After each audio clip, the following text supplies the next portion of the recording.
Students in each elementary school learn more about our new Code of Character, Conduct, and Support this May during their school-wide community meetings.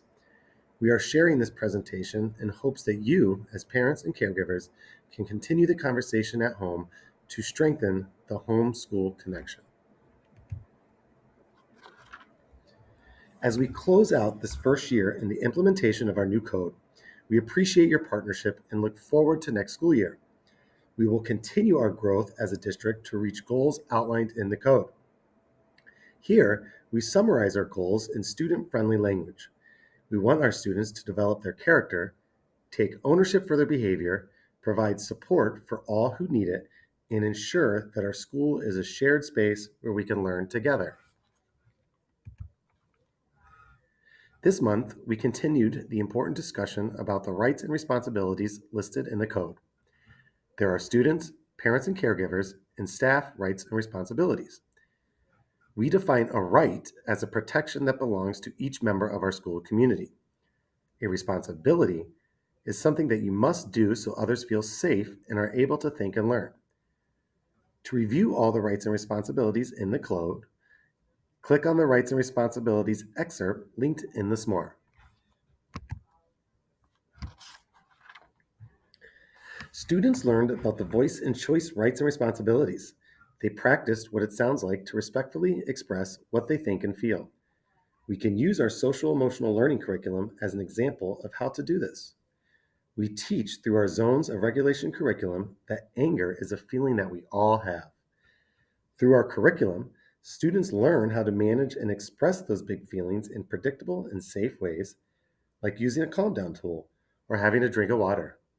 To learn more about the zones of regulation, click the link in the SMORE.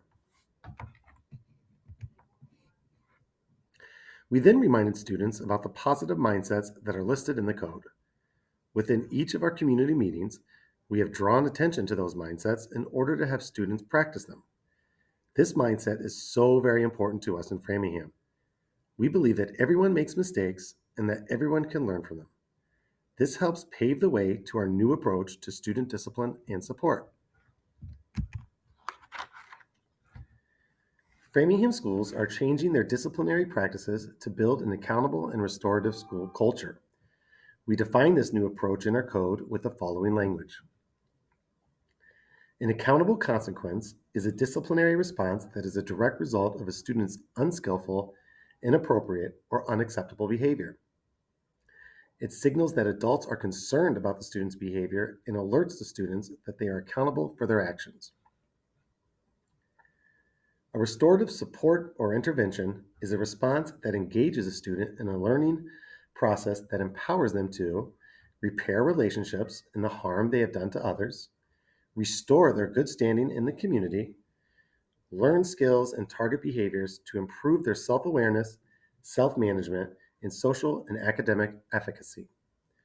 We understand this new approach will take time to develop.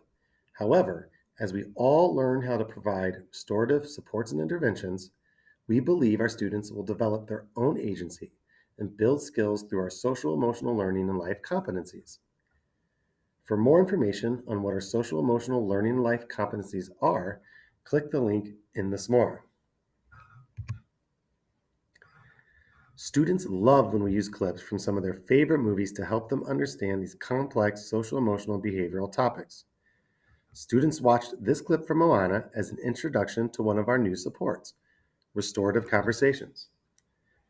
In our meeting, we taught all students that when a mistake is made, they can expect that an adult in the building will have a restorative conversation with them to help them link through this situation and repair any harm that may have occurred.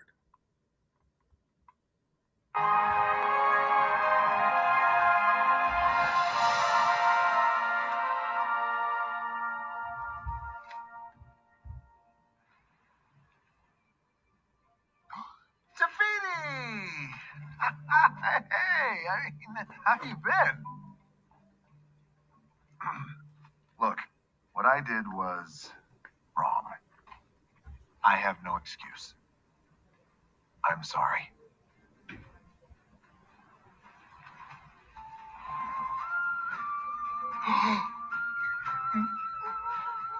You know, it'd be rude to refuse a gift from a goddess.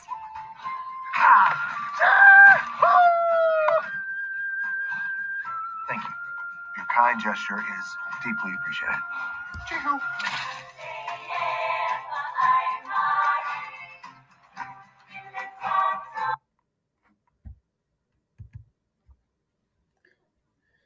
We were lucky to have Alana, a student from Barberry, act out with her teacher, Miss Pogson, what a restorative conversation sounds like. Teachers, support staff, and all administrators from our elementary schools have been trained on how to have restorative conversations. Hi, Alana. Is it okay if I come talk to you for a minute? I noticed that you're in the green zone. How are you feeling right now? Good. You're feeling good? Yeah. Alana, can we talk about what happened earlier today? Not that really. Yeah. How are you feeling this morning when you knocked over the desk? Mad. Mad? Alana, look at me. What zone were you in? The red zone. The red zone. And do you think that that was a safe choice to knock over the No. desk? No. Why not? What could happen? Then I had to reset and then missed the choice I'm in the half of reset. Yeah, and Alana, how do you think your friends were feeling when the Mad. desk fell over? Mad? What else? Sad. They might have felt a little Scared. yeah. So Alana, what could you do next time you're feeling mad instead of knocking over the desk? Ask for help. That's a great idea, Alana. You could ask for help. What else could you do? I don't know.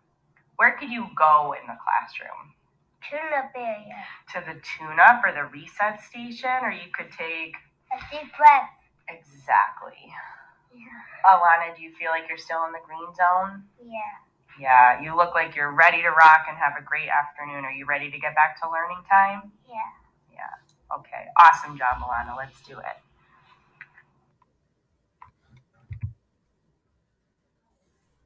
To help support this work in school, we suggest that if you get a phone call from the school about behavior, try using a restorative conversation too. We have made a parent-caregiver script to help you because these conversations take practice. And practice is just what we did with the students after reading this scenario.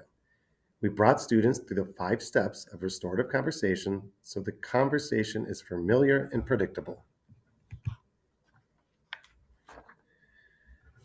The first step is for the student to identify what happened. We use this visual as a guide for students if they need it. Next, we identify our feelings during the behavioral incident. This is our zones of regulations feelings chart. The third step is have the student think through how their actions impacted others or the class. It can be hard for some students to see the connection between their actions and how others feel, as previously mentioned. This work will take time, and a partnership with families is key to its success. The student then makes a plan to repair any harm that was done. During our training on restorative conversation, the student is leading the restorative conversation, and we, as the adults, are there to listen and guide. This encourages students to repair harm in authentic ways that are developmentally appropriate for them. That may be an apology, or maybe cleaning up a mess that was made, or doing something kind.